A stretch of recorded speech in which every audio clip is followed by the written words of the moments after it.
8. Fey Dunn. 38-year-old former soccer player and mother of 2, Fey Dunn was the director of several businesses in Merseyside, England. She was running a daycare and a restaurant when she landed in hot water with the law in 2022. She was nabbed at Manchester Airport as part of an investigation into an encrypted chat network. Known as Operation Venetic, the mission yielded evidence of Dunn's involvement with a multi-million-dollar drug trafficking ring. She was charged with conspiracy to supply and money laundering. The court accused Dunn of smuggling ill-gotten cash to other countries and acting as an accountant for the illicit organization, profiting to the tune of 7 figures over a relatively short time. She claimed that she only turned to crime when the COVID-19 pandemic negatively impacted her legitimate businesses. Dunn was found guilty and was sentenced to 3 years and 9 months in jail, and she didn't take the news well. She let out a loud cry when the verdict and sentence were revealed, shouting, "I can't believe it."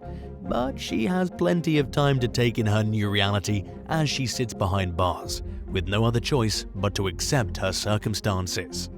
7. Izioma Chigozie Oboya.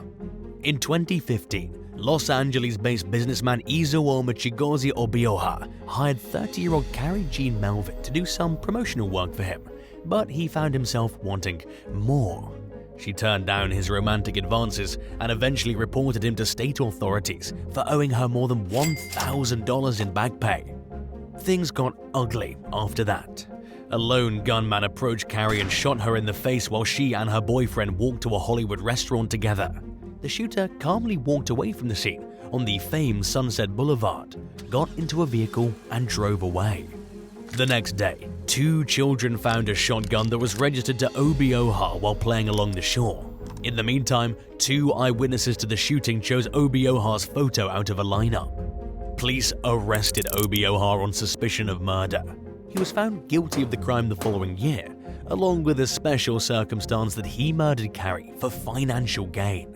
The ruling came as an apparent shock to Oboya's family, who seemed surprised when the verdict was read.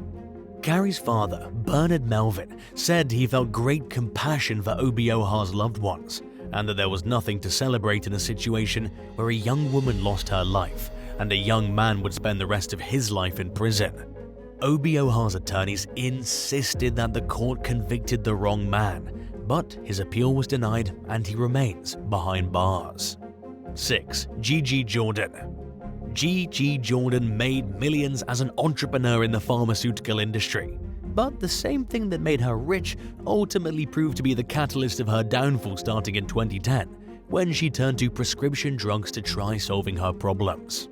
At the time, Jordan had a son with her second husband, Emil Sekov, but she was convinced that her first husband, Rene, was stalking her and plotting to kill her. The boy was autistic and nonverbal, but Jordan blamed the psychological trauma of the drama that plagued her life for his struggles. And apparently, she couldn't stand the thought of her son landing in Sekov's custody if something horrible happened to her. One night, Jordan checked herself and her son into the upscale Peninsula Hotel in Manhattan. She then carried out what she believed was a mercy killing and fed him a fatal overdose of tranquilizers and sleeping pills.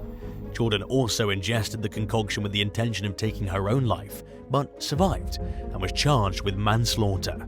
She argued in court that she had no other way of escaping her ex-husbands, although both men adamantly denied her abuse allegations. And the prosecutor pointed out how it was odd that Jordan supposedly saw tragedy as the only escape when she had more than enough money and resources to secure her safety. She was convicted of manslaughter in 2014 and received an 18-year sentence. In 2020, a judge granted Jordan a new trial and she was released from prison, but the decision was reversed in 2022 by a different judge who found no reason to vacate the original conviction. She appealed the case in a higher court, but in early 2023, she learned that she would have to return to prison while judges considered the case. Just hours after speaking with her lawyer, Jordan took her own life, adding yet another tragic twist to the already heartbreaking case. Rivachet Brisbane. Starting in 2020, a business in Houston called Rose Credit Repair promised to raise customers' credit 50 to 100 points by using the law to remove common errors. The company even guaranteed that customers would start seeing results within 35 days. And that's true, but the people running the business failed to include in the fine print that they were using the law illegally to achieve their claims, according to law enforcement.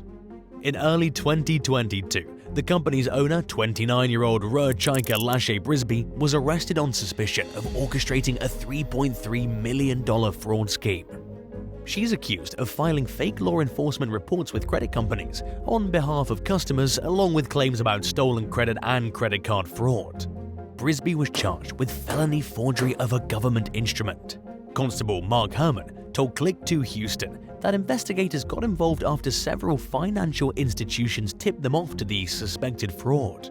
When the creditors called the authorities to verify the cases, they learned that there were no corresponding case files, despite the fraudulent reports containing case numbers that would have made the information easy to find if it were real. The font and font size were also different from what was normally used in Houston police reports. Detectives spoke with at least one credit repair customer who claimed that she never filed a police report in an attempt to relieve herself of debt. Herman also said that law enforcement expected to charge several of the employees Brisby worked with in connection with the case. Altogether, the company is accused of fraudulently seeking to erase at least $1.4 million of debt on behalf of 74 of its clients. 4. Graham Bonham Carter. The Bonham Carters are a family of prominent British businessmen and women whose wealth goes back to the late 18th century. Their prestigious name earned some bad press in 2022, however, when family member Graham Bonham Carter fell under scrutiny by US intelligence for his suspicious ties to Russian oligarch Oleg Deripaska. Following an investigation, American authorities accused him of conspiring with Deripaska to violate international sanctions that were imposed on the billionaire in connection with the ongoing war in Ukraine. The hope was that by financially squeezing Russia's richest players, Putin would pull his forces out of Ukraine, but that unfortunately hasn't happened yet. Nevertheless, the sanctions against Deripaska and several others remain in place, and the US is determined to hold Bonham Carter accountable for his role in attempting to violate them. According to a US Department of Justice statement, Bonham Carter tried to move expensive artwork owned by Deripaska out of the United States and over to London in a deceptive fashion. In simple terms, he tried to transport the pieces while concealing the fact that they belonged to Deripaska. Bonham Carter faces charges of wire fraud, conspiring to violate and evade US sanctions, and violating the International Emergency Economic Powers Act. Following his arrest, American authorities sought the 62-year-old's extradition to the United States to face the allegations against him. It's unclear whether Bonham Carter was sent across the Atlantic or where the case currently stands, but by the sounds of it, the feds aren't in the mood to let it slide. The outcome of the situation remains to be seen. 3. Elizabeth Holmes. In 2015, Forbes magazine named Elizabeth Holmes the youngest self-made billionaire in the United States.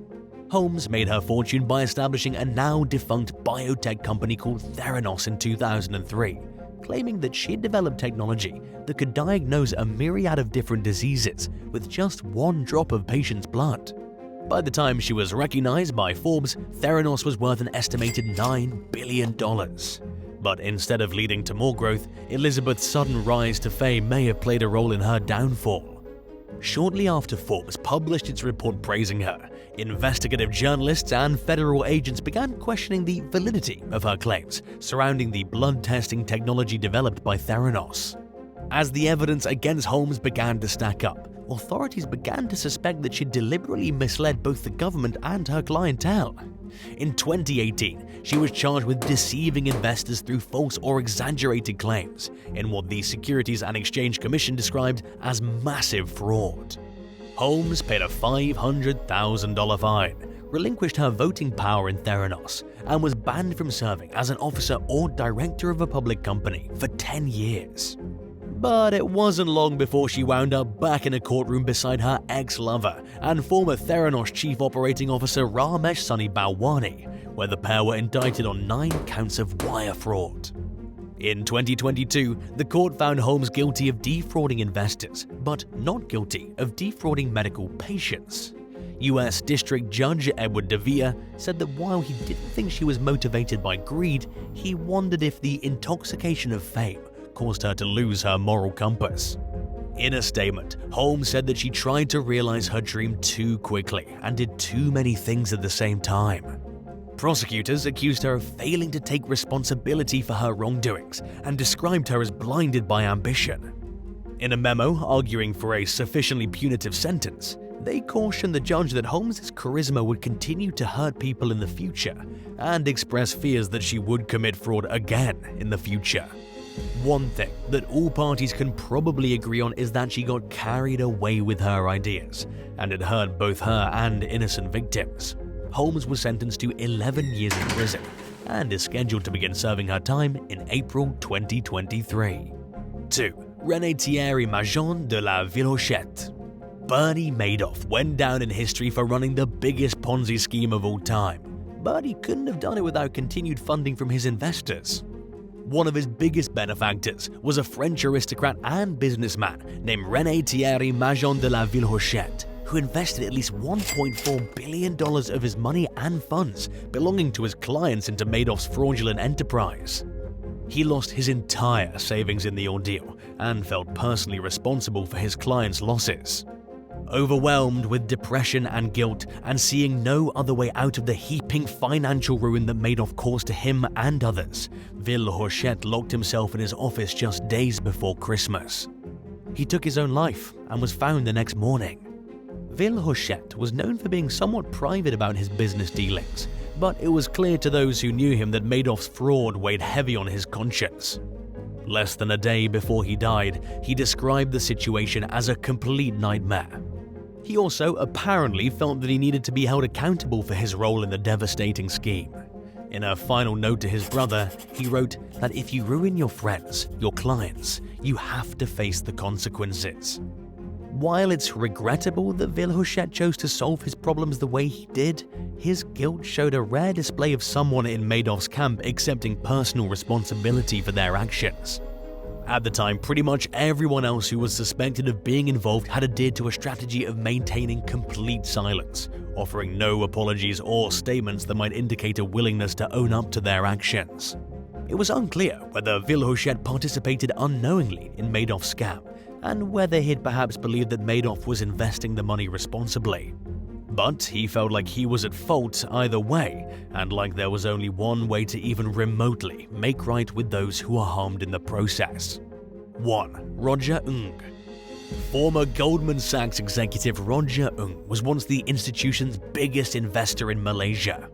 But he recently went rogue and wound up going down in history for masterminding one of the world's biggest ever financial fraud schemes. Between 2009 and 2015, Ng helped embezzle as much as $4.5 billion that was raised through 1MDB, a sovereign wealth fund that was meant to help impoverished Malaysian citizens. Instead, the money was diverted to people who were a far cry from poverty, including government officials, bankers, and other people involved in the scam. When all was said and done, the fund had dwindled to just $1.5 billion. Some of the ill-gotten money went to Malaysian playboy Joe Lau, who spent it on lavish apartments, yachts, artwork, and other luxury goods. But the scam caught up to its players, and Goldman Sachs ended up paying nearly $3 billion in fines in the United States alone, and nearly $4 billion to the Malaysian government. Meanwhile, the US Department of Justice prosecuted Ng for his role in the scheme.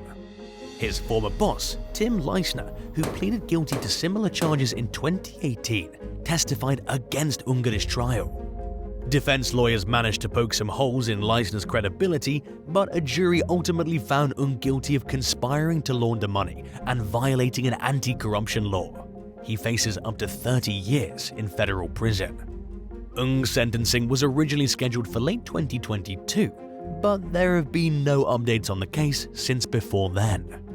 Thanks for watching. Would you rather lose half your retirement due to bad investments that you made under the advice of an unqualified advisor, or be riddled with student debt over a college degree you don't even use? Let us know in the comments below, and don't forget to subscribe.